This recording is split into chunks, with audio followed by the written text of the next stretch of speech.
What's going on, y'all? Machiavelli Mills TV, man. I got a little Machiavelli Mills right here on my lap today. He's been a little fussy, so I got to make this video with my boy, right? So nonetheless, man, here's the topic of discussion today. Mr. Joe Budden and the members of the Joe Budden podcast, Rory and Mal, right? Now, I've been watching the Joe Budden podcast since about 2018. I came on a little late, right? But ever since I got on it, it's been a part of my everyday morning routine. And I'm a bit disappointed that now Rory and Mal will no longer be a part of the podcast, man. Those individuals brought a lot to the podcast. I really enjoyed their perspectives and their dialogue, and I love their chemistry and interaction with none other than Joe Budden. But after hearing Rory and Mal's response to Joe Budden, it seems to me that Joe Budden is extremely wrong, and he wrong as hell, and he needs to be called out for it, right? The way Rory and Mal laid everything out, the problem stemmed over respect. Not just money, but respect. Because it seems that Joe Budden does not respect his friends or his friendships. And I've noticed this is a trend for Joe Budden. He's severed ties and burned bridges with a lot of people. And it's come to bite him in his backside, right? But, you know, recently when he had excused or put Mal and Rory on a hiatus or a sabbatical or whatever, he kicked them off for a little minute, had a little suspension going or whatever. And I hate to say that because it seems like I'm talking about children or whatever. But when he kicked them off the podcast for a month, he replaced them with his homeboys, and the podcast seemed to still be doing well. And now I think Joe thinks he can function without Rory and Mal completely after that occurred. But let's break down what the problem is about. So Rory and Mal talked about the fact that dating back to 2019, they've been asking for accounting from Joe Budden on their behalf, right? And the reason why is because they have a profit partnership, which means that they have a percentage-based contract with Joe Budden, with the Joe Budden podcast, meaning that whatever the profit is, they get a certain percentage of whatever the huge profit is that the Joe Budden podcast gets. For example, Rory and Mal maybe get 10% of X amount that the Joe Budden podcast makes. However, a problem comes into play when Joe Budden does not reveal what X amount is. He does not tell them how much money the podcast is bringing in general. He doesn't tell them that at all. He just decides to pay them what he wants to pay them, and they should just take his word for it and trust his word because that's your man's. Like, you my man, so I'm just supposed to trust whatever you say because you my man's.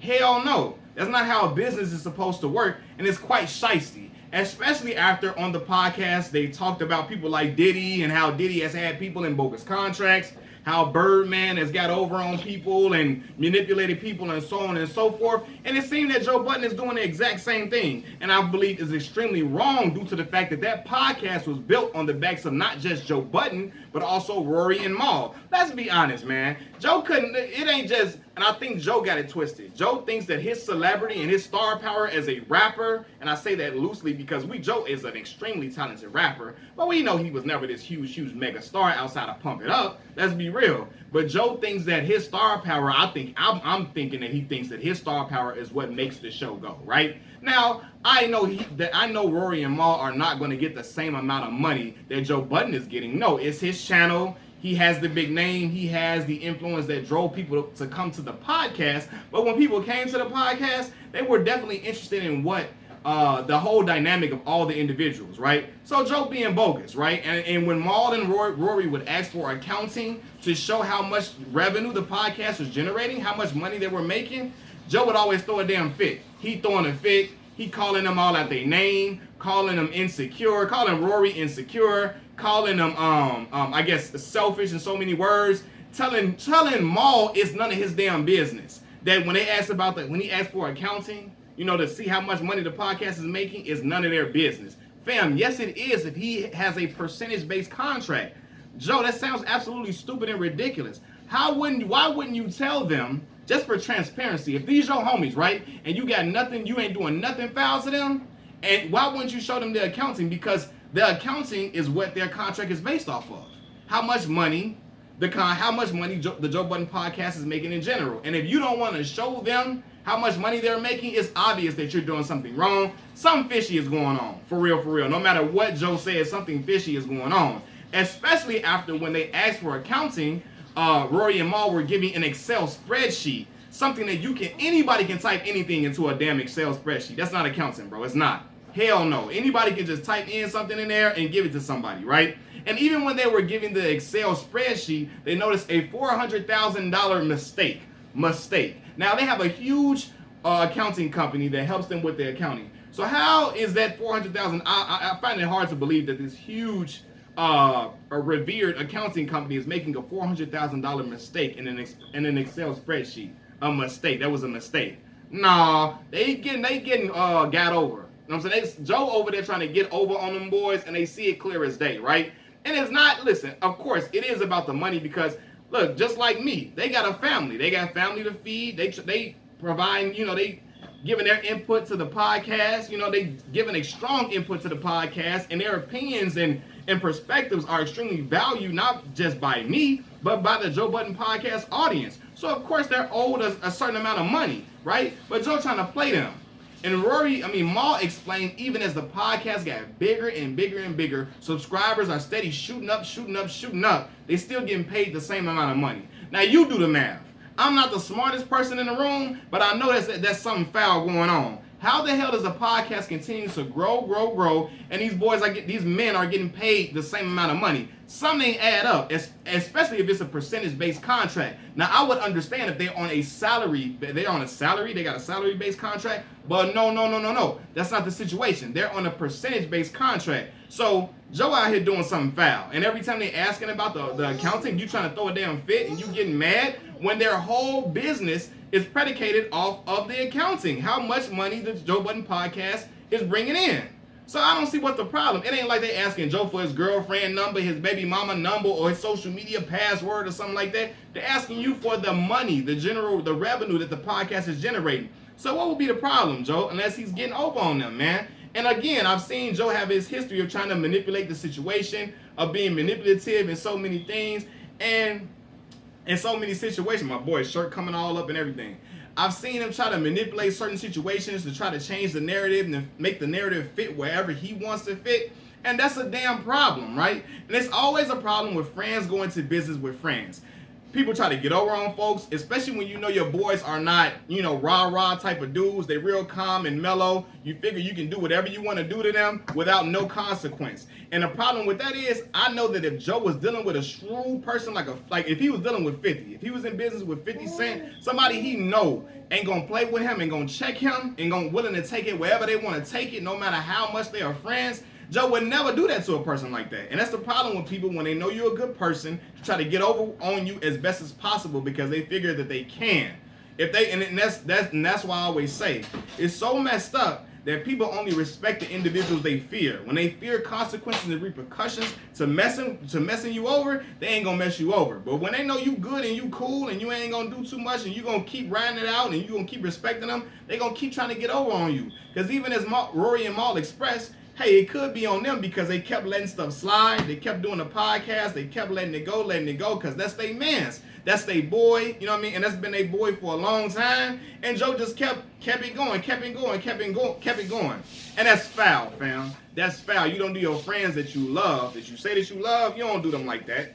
You don't do your people like that, man. Especially when you know these people are helping you build your podcast up. And I think this may be part of Joe's master plan. Because when he tried to show that he could easily replace Rory and Maul, what was his boy name? Ice and Ish or something? What was their name? Tell me their name, y'all. Ice and something? Y'all let me know. Is it Ish or something? I forgot their names. I watched it, and then they had interesting perspectives. I've seen the light-skinned guy. I've seen him on the not on this podcast, on Joe Budden's channel, way back in the day when they was explaining how expensive it is to live in New York City. So I know I knew he would have an interesting perspective to provide, right?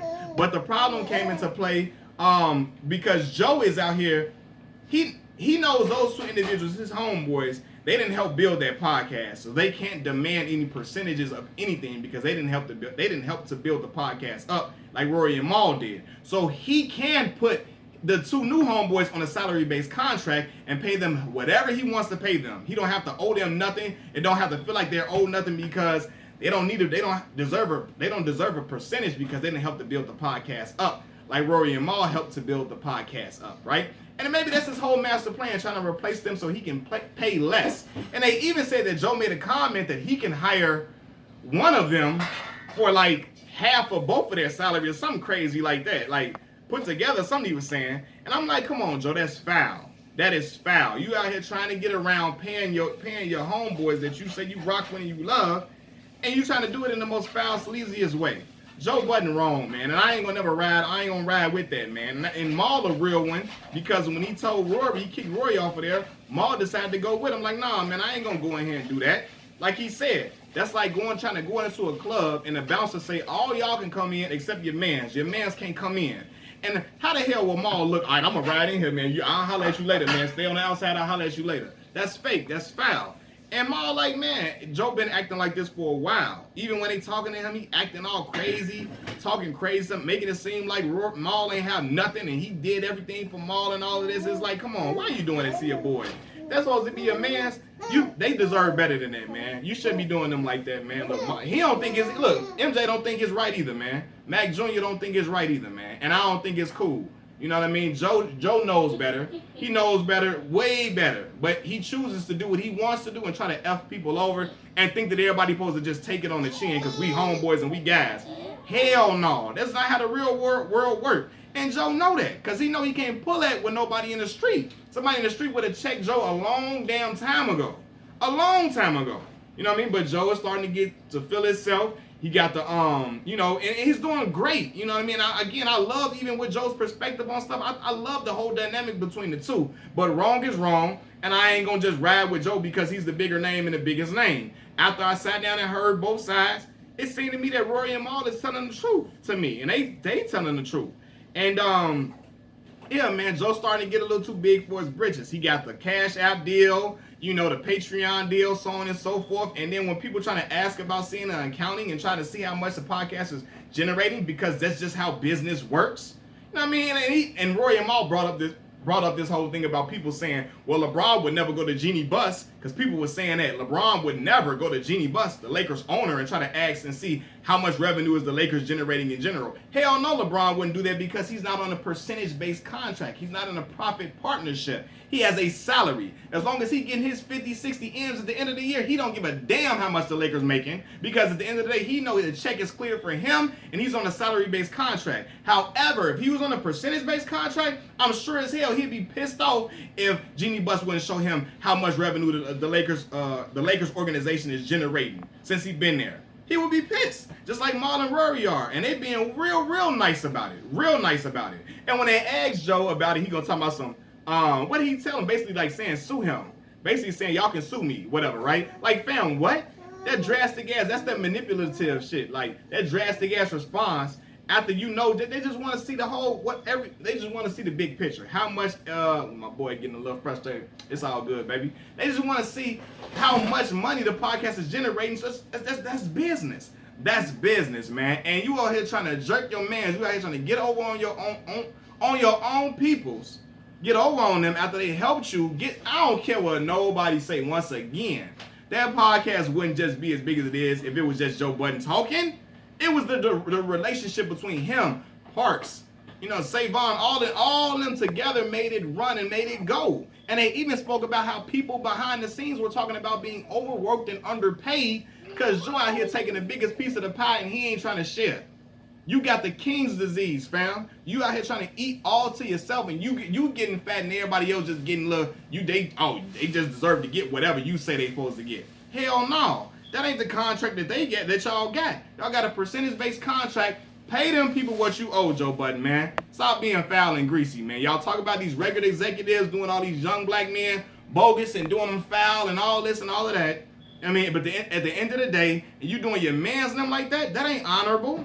That ain't solid, man. How you gonna do your peoples like that? They can't ask nothing about how much money the podcast is making because it's none of their business. And they supposed to just rock out with you and smile and laugh and crack jokes on the podcast. Like, ain't nothing wrong and ain't nothing going on. Hell no, I'm with Maul. He like, nah, I'm not going to do that. I'm not doing that. I'm never going to ride and just make it seem like everything all good and he laugh it up and talk about how fine sweet he is and all that and crack jokes. And I know you doing me bogus. Come on, man. That ain't cool. That ain't how a homie's supposed to do homies at the end of the day, man. And I respect Rory and Maul's stance on it all. Joe Budden is wrong. Machiavelli Mills TV. Little Machiavelli Mills TV with me. Say peace out, baby. Say peace out.